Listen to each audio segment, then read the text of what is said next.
अस्सलामुअलैकुम दोस्तों, मैं मोहम्मद शाहिद और आप देख रहे हैं the Islamic world YouTube channel.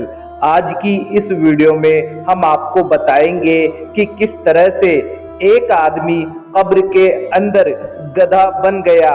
प्यारे दोस्तों, आज की ये वीडियो आपके लिए बहुत ही ज़्यादा दिलचस्प होने वाली है, इसलिए दोस्तों इस वीडियो को आखिर तक जरूर देखिएगा। और हाँ दोस्तों, हर बार की तरह अपने प्यारे प्यारे हाथों से जल्दी से एक लाइक जरूर दीजिएगा।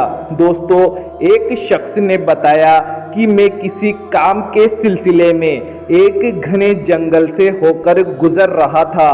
चलते चलते मुझे काफी वक्त गुजर चुका था, यहाँ तक कि रात हो चुकी थी। मुझे जल्द से जल्द अपनी मंजिल तक पहुंचना था, लेकिन रात का अंधेरा ज्यादा होने की वजह से मैं अपनी मंजिल तक नहीं पहुंच सका और सोचने लगा कि अगर यही रात गुजारने की कोई जगह मिल जाए तो बेहतर रहे, बाकी का सफर सुबह तय कर लूंगा।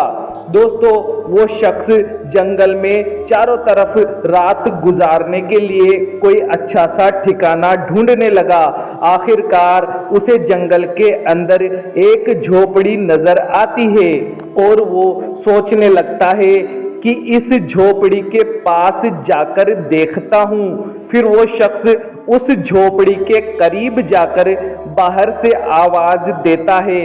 उस घर के अंदर एक बूढ़ी औरत और उसकी बहू रहती थी। उसकी आवाज सुनकर बूढ़ी औरत घर से बाहर आती है और कहती है, खुदा की कसम आप हमारे मेहमान हैं, मगर हमारे घर में खाने को कुछ नहीं है। ये बात सुनने के बाद वो मुसाफिर बड़ा हैरान हुआ, कहने लगा, अगर आपके घर में कुछ खाने को नहीं है तो आप अपना गुजारा कैसे चलाते हो भला?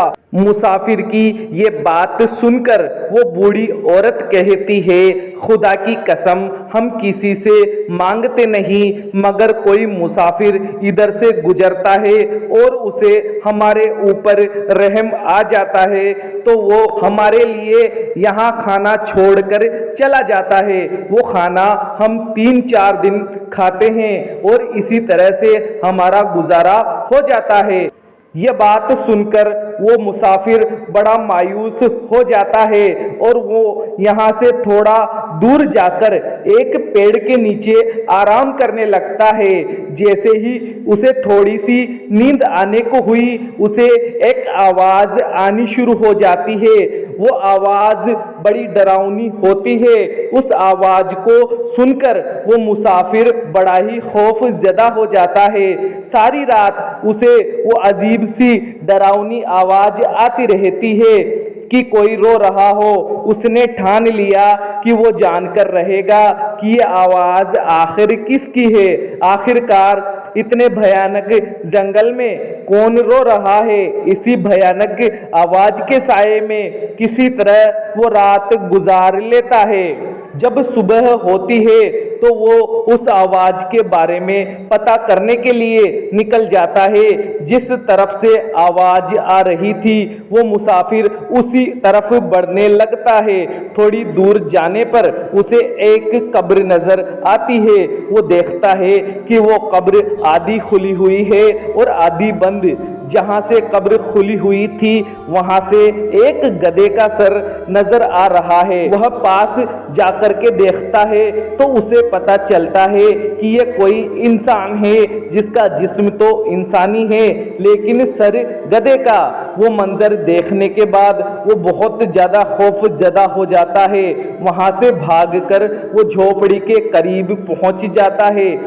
तभी वहां से वो बूढ़ी औरत की बहू बाहर निकलकर पूछती है कि तुम इतनी ज्यादा परेशान क्यों हो? वो मुसाफिर जवाब देता है कि मैं रात भर सो नहीं पाया। मुझे रात भर बहुत अजीबोगरीब आवाजें आ रही थी। सुबह मैंने उस आवाज का पीछा किया तो मंजर क्या देखा मैंने देखा एक कब्र में एक इंसान जिसका जिस्म आधा इंसानी और आधा गधे का है। ये बात मुझे बहुत ज़्यादा परेशान कर रही थी, इसीलिए आपके पास आया। क्या आपको इसके बारे में कुछ मालूम है? वो औरत कहती है, अगर आप इसके बारे में ना ही जानो तो बेहतर है। उस मुसाफिर की बहुत ज़्यादा जिद करने पर वो औरत उसे बताती है कि जिसको तुमने देखा वो मेरा ही शौहर है, और रात को जिस बूढ़ी औरत से तुम मिले थे वो उसका बेटा है। मेरा शौहर बहुत गलत काम किया करता था, शराब भी पीता था, जुआ भी खेलता था, हमेशा अपनी माँ की नाफरमानी करता था और उससे बदतमीजी से पेश आता था, उसे गंदी गंदी गालियाँ देता था। जब उसकी माँ कुछ कहती तो वो उस माँ से कहता, क्यों गधे की तरह चिल्ला रही हो। जब बात हद से ज़्यादा बढ़ गई तो एक दिन उसकी माँ को इतना ज़्यादा गुस्सा आया कि उसने अपने बेटे के लिए बद्दुआ कर दी, जा अल्लाह तुझे गधा बना दे। कुछ ही दिनों के बाद उसका इंतकाल हुआ और जब उसको कब्र में ले जाया गया तो उस पर अल्लाह का अजाब शुरू हो गया। कब्र वहीं पर फट गई, जिस्म आधा गधे में और आधा इंसान में तब्दील हो गया। रोजाना उस पर अल्लाह का अजाब नाजिल होता रहता है, उसी वजह से वो चीखता है, चिल्लाता है। अल्लाह ताला ने उसको लोगों के सामने जाहिर कर दिया और इबरत का निशान बना दिया, ताकि लोगों को मालूम चल सके कि जो लोग माँ की नाफरमानी करते हैं उनका क्या अंजाम होता है। प्यारे दोस्तों, गौर से सुनिएगा, माँ की दुआ और माँ की बद्दुआ दोनों में अल्लाह ताला ने बहुत ज़्यादा ताकत रखी है, इतनी ज़्यादा कि कोई माँ अपनी औलाद के लिए दुआ या फिर बद्दुआ कर दे तो वो फौरन कबूल हो जाती है। जो लोग माँ की नाफरमानी कर रहे हैं उन्हें चाहिए कि अपनी माँ से फौरन माफ़ी मांगे और तौबा कर ले। आपकी इस पूरे वाकये पर क्या राय है? कमेंट में अपनी राय जरूर दीजिएगा।